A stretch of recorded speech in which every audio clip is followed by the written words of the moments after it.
Shooting সম্পন্ন হলো দুর্দান্ত এক মিউজিক ভিডিওর। মুক্তি পাচ্ছে ঈদেই। শুটিং হয়ে গেল শঙ্খ ভট্টাচার্য পরিচালিত ঈদ মুবারকের। ঈদের আগে এই নতুন গান এনে ফ্যানদের তাক লাগিয়ে দিলেন প্রযোজক বিপ্লব কুমার সিনহা। অনেকদিন পর আমরা গান নিয়ে আসছি, যে গানটার নাম হচ্ছে ঈদ মুবারক। মিউজিক বাংলাতে বিগেস্ট প্রোডাকশন একটু ডান, এটা বলতে পারি তার কালেকশন, এবং আশা করি এই গানটা সবাই ভালো লাগবে। মিউজিক বাংলা এবং বিকেএস ফিল্মস নিবেদিত এই মিউজিক ভিডিওতে গানটি গেয়েছেন এবং সুর দিয়েছেন বাংলাদেশের বিখ্যাত গায়ক এপি শুভ। হ্যালো এভরিওয়ান, আমি এপি শুভ। এবার ঈদে আসছে আমাদের ঈদের গান ঈদ মুবারক। গানটি লিখেছেন বাংলাদেশের আল মামুন চৌধুরী এবং সুর সঙ্গীত আয়োজন আমার, এবং আমি গেয়েছি নিজেই।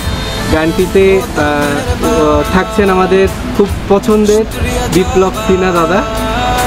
ওনার ডান্স স্টেপ কিছু দেখতে পাবেন, যেটা অসম্ভব সুন্দর, আমার খুব পছন্দ হয়েছে। তাছাড়া গানটিতে আমি লিপসিং পার্টে থাকছি।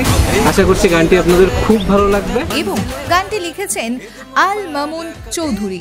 পাশাপাশি এই গানে কেন্দ্রীয় চরিত্রে রয়েছেন বাঁকুড়ার প্রত্যন্ত গ্রামের ছেলে বিপ্লব কুমার সিনহা। কোরবানির ঈদে মুক্তি পেতে চলা এই গানটিতে এপার বাংলা এবং ওপার বাংলার মানুষদের মুখে হাসি ফোটানোর জন্যই তৈরি করা হয়েছে। আজকে আমরা শুট করছি হালি শহরে। এপি শুভর একটা নতুন ঈদের গান আসছে 17 তারিখ, যেটা রিলিজ করবে বিভিন্ন সোশ্যাল নেটওয়ার্কিং সাইটে, এবং বাংলাদেশ এবং ভারতের যৌথ উদ্যোগে তৈরি হচ্ছে এই গানটি। প্রযোজনায় আছেন বিপ্লব কুমার সিনহা এবং Arin media and entertainment produce করছে এই গানটিকে।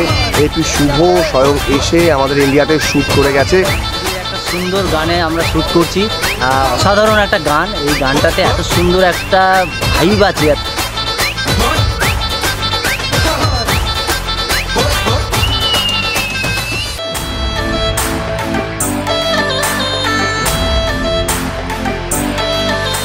Bureau report BN1 Bangla.